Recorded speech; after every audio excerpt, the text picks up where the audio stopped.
Halo semuanya, kembali lagi pada saya Henry Rivaldo. Dalam video kali ini, saya akan membahas tentang rekayasa perangkat lunak beserta aktivitas yang sudah saya gambarkan dalam bentuk mind map. Langsung saja kita masuk ke pembahasannya. Bagian-bagian dari rekayasa lunak yaitu develop dan metodologi, SDLC, agility, RAD, UI, UX, CX, dan yang terakhir pengujian sistem. Yang pertama ada develop dan metodologi. Adalah suatu tahapan dalam sebuah perancangan untuk merekayasa perangkat lunak di mana develop yang memiliki arti pengembangan dan metodologi yang merupakan metode sehingga dapat dikatakan suatu pengembangan metode develop dan metodologi memiliki bagian lagi yaitu yang pertama konseptual dan yang kedua empiris. Keberhasilan konsep perancangan tergantung pada pendekatan yang dilakukan dalam proses penyusunannya. Pendekatan konseptual dapat dibangun dengan cara memahami beberapa hal, meliputi komponen pemahaman desain, skema, perencanaan analitis, pemetaan pola pikir, desain, metode pendekatan desain, dan diakhiri dengan perumusan konsep. Dengan memahami hal-hal tersebut, maka sebuah permasalahan desain yang kompleks dapat disederhanakan ke dalam klasifikasi yang jelas dan sistematis, sehingga proses penyusunan konsep perencanaan yang tepat dapat dilakukan dengan lebih mudah. Kemudian, empiris. Berdasarkan pengalaman yang sudah diamatin tentang perancangan dapat menentukan apa yang harus dilakukan untuk menyelesaikan mereka biasanya dengan lebih efektif, baik dengan pemilihan komponen-komponen untuk melengkapi perancangan. Yang kemudian SDLC atau System Development Lifecycle bertujuan untuk menghasilkan sistem berkualitas tinggi sesuai dengan kebutuhan pelanggan dengan hal, waktu, biaya, efektivitas, dan efisiensi. Untuk itu, sistem ini berisikan rencana lengkap untuk mengembangkan, memelihara, dan menggantikan perangkat lunak tertentu dengan bagian pertamanya analisis perancangan. Untuk memperhitungkan bagaimana nantinya sistem akan dijalankan, apakah terdapat kekurangan atau perlu ditambahkan suatu inovasi baru untuk mengembangkan sistemnya.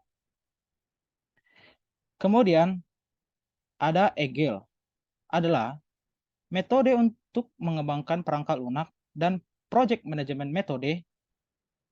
Ini dilakukan secara berulang, biasanya disebut juga dengan interaction atau literasi.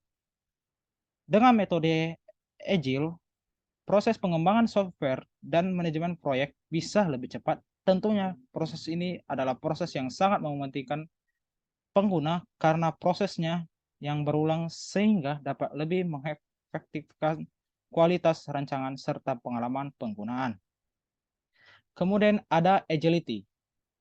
Agility secara umum adalah kemampuan seseorang beradaptasi dengan cepat sesuai tuntunan lingkungannya, baik dari sisi internal maupun eksternal. Di mana agility ini ada dua, yaitu kelincahan dan kecerdasan. Yang pertama itu kelincahan. Kelincahan juga diperlukan dalam merancang suatu perangkat lunak. Dengan kelincahan ini, seseorang developer dapat bertindak secara atraktif untuk mengamati hal yang terjadi, kemudian membuat kontennya dan mengeksekusinya dalam perancangan perangkat lunak. Yang kedua, ada kecerdasan, di mana kecerdasan di sini adalah kemampuan untuk memecahkan suatu masalah secara efektif dengan baik. Tidak hanya memecahkan masalah dengan kecerdasan juga. Development dapat menyeimbangkan rancangannya dengan meminimalisir kekurangan, kemungkinan error. Berikutnya ada RID atau Rapid Application Development. Sering disebut dengan metodologi pengembangan software yang menghemat waktu. Tapi perlu diketahui, meskipun menghemat waktu, metode ini sangat memungkinkan untuk tim tetap mempertahankan kualitas rancangannya. Terdapat dua struktur dalam RAD, yaitu alat dan teknik pemodelan. Selain ada dua struktur tersebut, RAD juga memiliki 4 kebutuhan proyek. Tahapan kedua membuat prototipenya. Tahapan ketiga itu adalah rapid contraction dan feedbacknya. Kemudian tahapan terakhir setelah ada implementasi dan finalisasi produknya. Yang berikutnya UI, UX, dan CX. UI atau disebut User Interface merupakan desain antarmuka yang fokus pada keindahan dari sebuah tampilan dan pemilihan warna yang terbaik. Tujuannya untuk membuat tampilan situs lebih enak dipandang mata pengunjung pun jadi betah berlama-lama. Kemudian ada user experience atau lebih singkatnya UX.